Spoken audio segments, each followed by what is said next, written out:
Yeah, it hasn't been track for us over the last couple years. I mean, we've had okay finishes, but hadn't felt like we've run great. So obviously we put a lot of time and effort into the weeks leading up to the race, just trying to make sure that we didn't make any mistakes of things that we needed to unturn to come here and try to be better. So all in all, we'll go practice and see where we start and then go from there. We'll take questions now for Kevin. If you have one, raise your hand, and we have a wireless mic. We'll start right over here. Kevin, Dave Robin, NASCAR.com. I know you got to keep a broad view of following everybody in the field, but when you come here to Texas, is there any particular organization you look at as one is going to run good, is going to be a main contender? I think obviously the Rouse cars have run well here. Stewart ran well here, obviously last time winning the race. So it's just a matter of doing our stuff right and trying to figure out the things that I like to feel in the car and things that we didn't do right before and things that we think we need to do better this week to just unload better and have a better starting spot to work from. So last week was a little bit of last race was a little bit of a wake-up call for us, just because we had a great weekend all together and just made some bad decisions race morning as a group, and I felt like that taught all of us as a group that we are still a fresh group together, and we made some mistakes and just try not to do that again. Let's go over here to Jeff. Excuse me. Jeff Clark from SBNation.com. I'm curious, because this is a night race and the fall race here is a day race, when you're looking at stuff to take back for the chase, how much applies, to translate from one to the other, and does less apply than if they were both a day race or both a night race? Well, I think the practice sessions are such, the wrong time.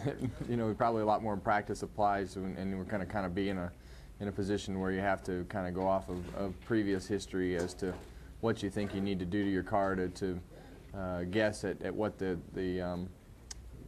track conditions are going to be like in the race. But so much changes during the year. Being so early in the year and that race being so late in the year, the cars, it'll give you somewhat of a baseline to start with, but the cars will progress so much as we go through the year, and the things that we do differently, you'll have a different place to start by the time you come back here. So hopefully we can run well, and that'll give you just a baseline to talk about with your simulation guys and the engineers that that put the stuff together with those guys and the crew chief to come up with what worked for us this time and what we've progressed to at that point. Has that changed in recent years? Like let's say 4 or 5 years ago, would there be less change in a season like that? There's always progression in this garage. I think if you look at the truck and the Nationwide, probably not so much. You just put whatever you raced in, and probably come back and be fine. But you're constantly having to try to figure out how to move forward, which was kind of a subject of that last week as we tried to move forward and took 2 steps back because everything we wanted to do didn't work out for us. But now going back to Martinsville, you'll go back to that same basic baseline that we've had for the last couple of years that's run well, and same thing will happen here. You'll have that baseline and you'll try to progress it forward, and if you don't, then you go back to where you were. Let's go Marty, and then we'll go over here to Jeff. Go ahead, Marty. Marty Smith, ESPN. Kevin, in case you haven't heard, it's been a while since Earnhardt won a race. What do you think it would be like to go through that sort of drought, first of all, but secondly, and more so, the question, when's it going to happen? Is this the weekend? Is this the weekend? What do you think it would be like to have to face that every weekend? Well, we went through it right at 100 races, and over the last few years we've been pretty fortunate to have the success that we've had.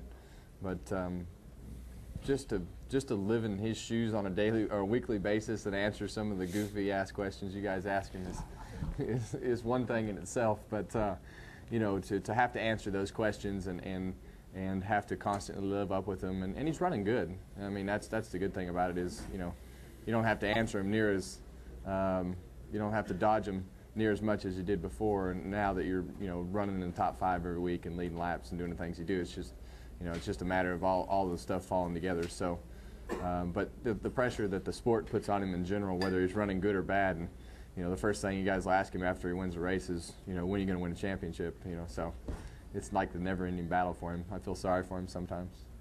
Let's go Jeff and then over here to Claire. Go ahead, Jeff. To your right there, Kevin, behind the cameras. Jeff Owen, Sporting News. Kevin, except for the incident last week in Martinsville, things have been relatively quiet this year as far as drivers running into each other and retaliating and all of that kind of stuff. Do you see any particular reason for that, or are you guys conscious of trying to stay away from that, or is that just circumstances? I think circumstances dictate a lot of that.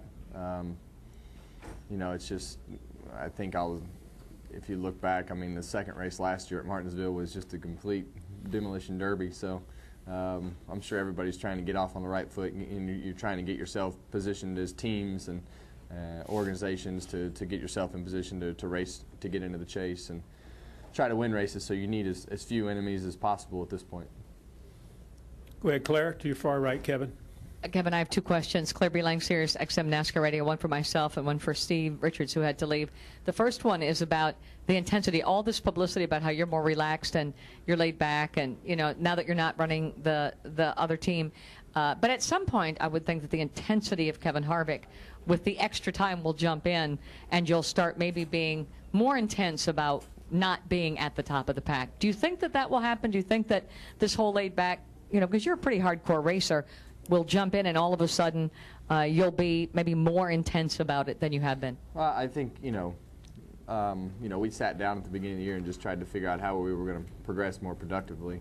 That opportunity was there to I guess be a jerk last week, and we talked about it as a group, figured out what we did wrong, and we went on vacation and felt like we had a lot of the answers to the question, to the quiz. And I think there's still going to be situations where I don't do or say the right thing, but that's just human nature. So, and the good thing is we've had speed in the car every week. We hadn't put it all together, but the cars have been fast enough, and there will be a point where they don't run fast enough. But it's going to be a lot more productive if we can sit down and figure it out as a group and use the resources we have at the shop to put the pieces together and solve the problem quicker as a group than it is to fuss and fight for 2 or 3 weeks and then have Richard sit us down and tell us that we need to get along, and then all of a sudden we fix the problem. Instead of in 2 weeks, you fix it in 4 weeks, and then you've wasted 2 weeks. So it's just trying to be more efficient and more productive. Makes sense. Steve Richards wanted me to ask you about Kansas, and that you've done really well at Kansas. What will it take to take that next level, to win at Kansas when we go there? Is the track paved, or is it the same track? It's going to repave after this race. Repave the after second race will be a new repave. Yeah, so a lot of the same things that we've done should work, as have happened in the past. And it's a fun racetrack to race on because it's so wore out and the cars slide around, and so that part will be the same. So just got to put a whole day together. You got to get on a little bit of a momentum roll with things, doing all the things that we're supposed to be doing right, and not making the little mistakes, whether it's in the seat or in the garage or wherever it may be. So the speed's been there. We just got to put it all together, and it's just a matter of time. Over to your left, Kevin. Jerry Fraley for Dallas Morning News. Kevin, were you able to get out to see Colby Lewis last night? And Colby has said he's always kind of wanted to be a racer. Did you ever want to be a pitcher? You should see him drive. He's got quite the go-kart track. Obviously, Colby Lewis is a pitcher for the Rangers that is from Bakersfield. Got to know him a little bit over the last year or so.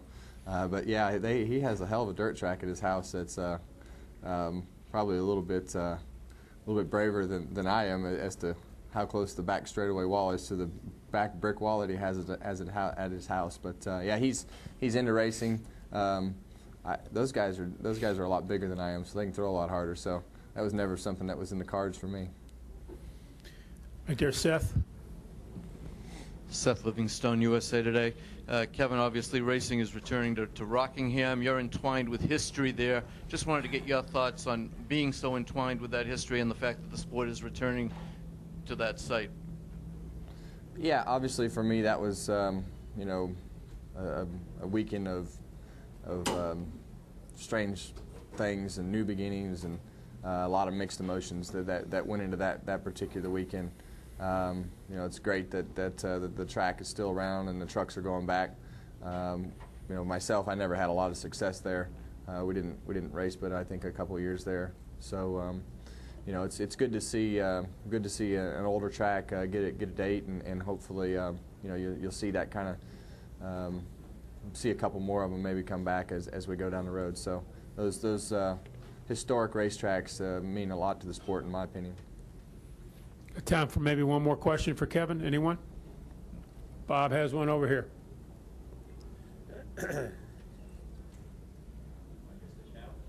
No, she's coming. Bob Hockris, Sporting News. One of the big stories in the offseason was Boyer's move to Michael Waltrip Racing. He's in the top 10 in points. I'm just curious kind of what your impressions are of him, and did you think he'd be where he's at when he said he was leaving RCR? I'm happy for him. Obviously, you know, I wish you know, everything would have worked out and Clint could have stayed at our team. And you know, those guys made some big commitments to their team financially with people and drivers and getting everything situated to try to perform better. And you know, it's worked out for him. So I'm happy for Clint. Obviously, Clint's a good friend of mine, and I'd like to see him continue to be successful. And they've done good so far. So I'm happy for him.